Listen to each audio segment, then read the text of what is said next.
Yes greater Hyderabad లో BRS కు పార్టీకి మరో ఊహించని షాక్ తగిలింది. 5 ఏళ్ల పాటు జీహెచ్ఎంసీ డిప్యూటీ మేయర్ గా పనిచేసిన తెలంగాణ ఉద్యమకారుడు బాబా ఫసీయుద్దీన్ గురువారం కాంగ్రెస్ పార్టీలో చేరారు.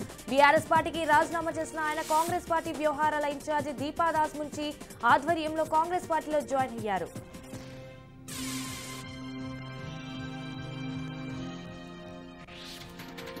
సికింద్రాబాద్ మార్కెట్ పోలీస్ స్టేషన్ ను కాంగ్రెస్ కార్యకర్తలు చుట్టుముట్టారు. ఎన్నికల సమయంలో రాజీవ్ గాంధీ విగ్రహం కనపడకుండా బీఆర్ఎస్ నేతలు పరత కట్టారు.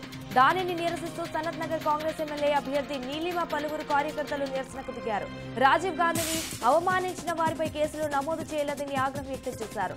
శాంతియుతంగా నిరసన తెలిపిన తమపై పోలీసులు అక్రమ కేసులు పెట్టారని ఆగ్రహం వ్యక్తం చేశారు.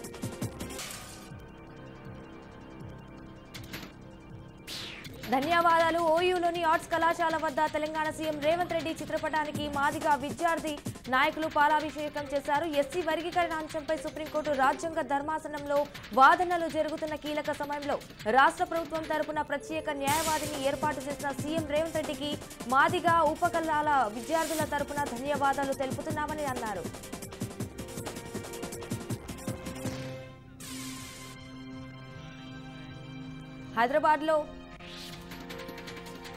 హైదరాబాద్ లో టీ హబ్ వద్ద కొందరు యువకులు స్టంట్లు బైక్ రేసింగ్ చేస్తుండగా స్థానికుల సమాచారంతో పోలీసులు అక్కడికి చేరుకున్నారు. ఎస్ఓటీ మాదాపూర్ రాయదుర్గం పోలీసులు బైక్ రేసింగ్ చేస్తున్న 5గురిని అరెస్ట్ చేసి 4 బైక్లను స్వాధీనం చేసుకున్నారు.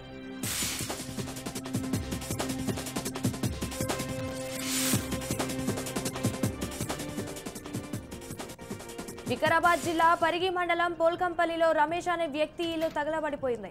ఇంట్లో ఉన్న వస్తువులన్నీ అగ్నికి ఆహుతయ్యాయి. ఇంటి యజమాని రమేష్ వారం రోజుల క్రితం తన బోలేరు వాహనంతో అదే గ్రామానికి చెందిన 2 యువకులు సాయితేజ శివ ఢీకొట్టాడు.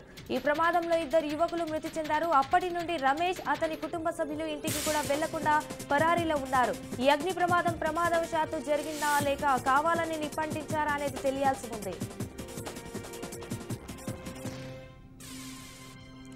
యూసఫ్గూడ మర్డర్ కేసు మరో కీలక మలుపు తిరిగింది. బోరబండ ప్రాంతానికి చెందిన రౌడీ షీటర్తో సహా 5గురు నిందితుల లొంగిపోయినట్లు సమాచారం తెలుస్తోంది. పోలీసులు ఫిలిం నగర్ పిఎస్ లో ఉంచి విచారిస్తున్నారు. జూబ్లీహిల్స్ మర్డర్ కేసులో హానీ ట్రాప్ కోణం వెలుగులోకి వచ్చింది. యువతితో కాల్ చేయించి సింగోటం రామును యూసఫ్గూడకు మాని గ్యాంగ్ పిలిపించింది. అతను రాగానే వలపని హత్య చేసినట్లు సమాచారం. అక్రమంగా రవాణా చేస్తున్న గంజాయిని జిల్లా ఎస్ఓటి పోలీసులు పట్టుకున్నారు. గండ్ల పోచంపల్లి మున్సిపాలిటీ పరిధిలోని కొండ్లకోయ ఆక్సిజన్ పార్క్ వద్ద 60 కేజీల అక్రమ గంజాయిని రవాణా చేస్తున్న 4గురిని పోలీసులు అదుపులోకి తీసుకున్నారు. ఈ మేరకు కేసు నమోదు చేసి దర్యాప్తు చేస్తున్నట్లు సీఐ నరసింహారెడ్డి తెలిపారు.